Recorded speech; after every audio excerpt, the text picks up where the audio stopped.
Computers can only understand machine code, binary 1 0 1 जो भी हमने देखा था. This code is difficult to read, write and maintain for humans, right. Programmers prefer to use a variety of high level language and low level programming languages instead मतलब इसकी जगह पे वो यूज करेंगे प्रोग्रामर्स, ठीक है, उसको प्रेफरेंस देते हैं. A programmer written in any languages, sorry, a program written in any languages is called a source code. अच्छा, ये वाला अच्छा पॉइंट है. हाई लेवल लैंग्वेजेस को यूज करते हुए प्रोग्रामर जो भी प्रोग्राम क्रिएट करता है उसकी जो फाइल होती है, that file is named as source file. वो फाइल क्या कहलाती है? Source file. अब प्रोग्रामर ने जो लैंग्वेज यूज करी प्रोग्राम बनाने के लिए और उसकी फाइल सेव करवाई, वो फाइल कहलाएगी सोर्स फाइल. और जब वो फाइल कोई भी लैंग्वेज ट्रांसलेटर कंपाइल कर देगा या इंटरप्रेट कर देगा मशीन लैंग्वेज में ताकि कंप्यूटर्स को रिस्पॉन्स कर सके, तो इंटरप्रेट होने के बाद, कंपाइल होने के बाद जो फाइल जनरेट होती है वो फाइल कहलाती है ऑब्जेक्ट फाइल. क्या कहलाती है? Object file. इनको सोर्स कोड, सोर्स फाइल भी कहते हैं, जो कि प्रोग्रामर वाली होती हैं. जो ट्रांसलेटेड होती हैं उनको ऑब्जेक्ट कोड या ऑब्जेक्ट फाइल भी कहा जाता है. Is that clear? इस बात को ध्यान में रखिएगा सब. अच्छा, आगे कह रहे हैं ट्रांसलेटर्स आर नीडेड. अच्छा, a translator takes a program written in source languages as input and convert into the program into the target machine language as output. It also detect the report and error during the translations.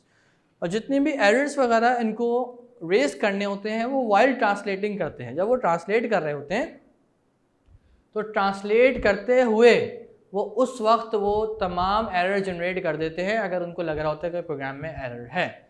ठीक है, तो ये बात I hope so सबको clear हो गई होगी कि वो प्रोग्राम जो प्रोग्रामर्स क्रिएट करते हैं और प्रोग्रामर्स जो प्रोग्राम लिखते हैं, बेसिकली प्रोग्राम बनाने के लिए जो लैंग्वेज यूज़ करके लिखते हैं वो सोर्स फाइल कहलाती है या सोर्स कोड कहलाते हैं. और जब हम उनको कंप्यूटर को अंडरस्टैंड करवाने के लिए ट्रांसलेट करते हैं या इंटरप्रेट करते हैं तो वो बेसिकली ऑब्जेक्ट फाइल और ऑब्जेक्ट कोड कहलाते हैं.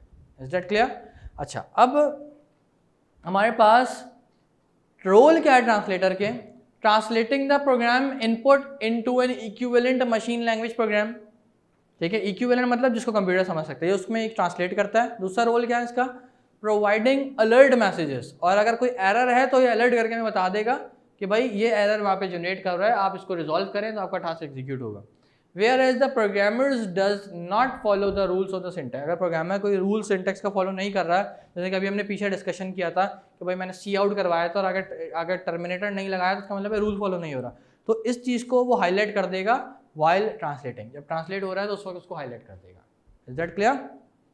अच्छा, तो ये तो ट्रांसलेटर के रोल हो गए. अब हम बात करते हैं भाई डिफरेंट टाइप्स ऑफ ट्रांसलेटर. 3 तरह के ट्रांसलेटर भी हमने पीछे देखे, नाम कंपाइलर, इंटरप्रेटर और असेंबलर. ये 3 तरह के ट्रांसलेटर हमारे साथ होते हैं. ठीक है, एक एक करके तीनों को डिस्कस कर लेते हैं. Number 1, compiler. अच्छा, मैं पहले अपने आसान अल्फाज में बता दूं आपको. कंपाइलर कंपाइल करने के लिए होता है हाई लेवल को, किसमें? मशीन लैंग्वेज में, ताकि कंप्यूटर उसको अंडरस्टैंड कर सके. ठीक है, और जो प्रोग्राम हाई लेवल में लिखा हुआ है वो सोर्स प्रोग्राम है, सोर्स फाइल है, और जो ट्रांसलेट हो गया है वो ऑब्जेक्ट प्रोग्राम है, ऑब्जेक्ट फाइल है. ठीक है, अब कंपाइलर के स्पेसिफिकली क्या रोल है? ट्रांसलेट तो करता है, पर कैसे करता है? Compiler translate the whole program at once. पूरा प्रोग्राम एक साथ ट्रांसलेट कर देता है एट वंस. ठीक है, दूसरी चीज़ फास्ट होते हैं. तीसरी चीज़ एरर जनरेट करते हैं पूरा कंपाइल करने के बाद एंड में. ठीक है, ये 2-3 पॉइंट मैंने आपको बता दिया. तो चौथी चीज़, कंपाइलर ऑब्जेक्ट फाइल जनरेट कर देते हैं. ऑब्जेक्ट फाइल क्या है भाई? अभी पता है, translated file.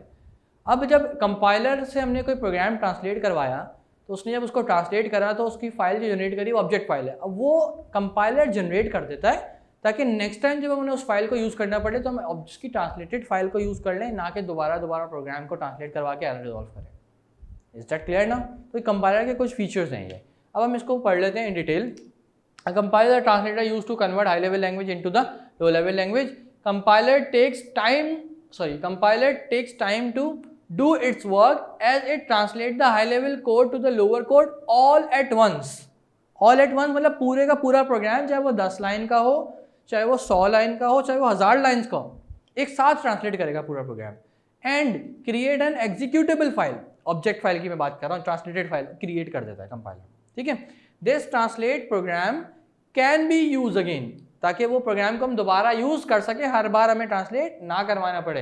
And again without the need of the recompilation, उसको रिकम्पाइल ना करना पड़े, हम उसको ऑब्जेक्ट फाइल को यूज कर ले। Is that clear? जो मैं अभी बात कर रहा था वही यहाँ पे लिखी हुई है। It convert the whole program in one session, report error detected after the conversion के बाद वो एक ही रिपोर्ट बना देगा, उसमें बता देगा भाई कौन कौन सी लाइन में एरर रेज हो रहा है, आप जाके उसको रिजॉल्व करें ताकि वो टास्क एग्जीक्यूट हो सके। An error report is often produced after the full program has been translated. Error in the program code may cause a computer to crash. जब error raise होगा तो वो obviously program crash हो जाएगा, execute नहीं होगा। These errors can only be fixed by the changing the original source code, compiling the program again.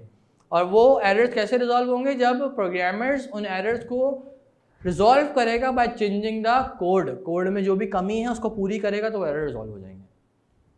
Compiler सबको clear हो गया क्या क्या फीचर्स हैं कंपाइलर के और क्या करता है?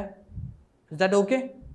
पूरा प्रोग्राम एक साथ ट्रांसलेट करता है। दूसरी चीज़ क्या, फास्ट होते हैं, ऑब्जेक्ट फाइल जनरेट कर देते हैं ताकि हर दफ़ा कंपाइल ना करवाना पड़े, ठीक है। और एरर लिस्ट लास्ट में जनरेट कर देते हैं और सारी एरर लिस्ट एक साथ जनरेट करते हैं ताकि एरर रिजॉल्व करके यूज़र उसको दोबारा से रिकम्पाइल करवा सके।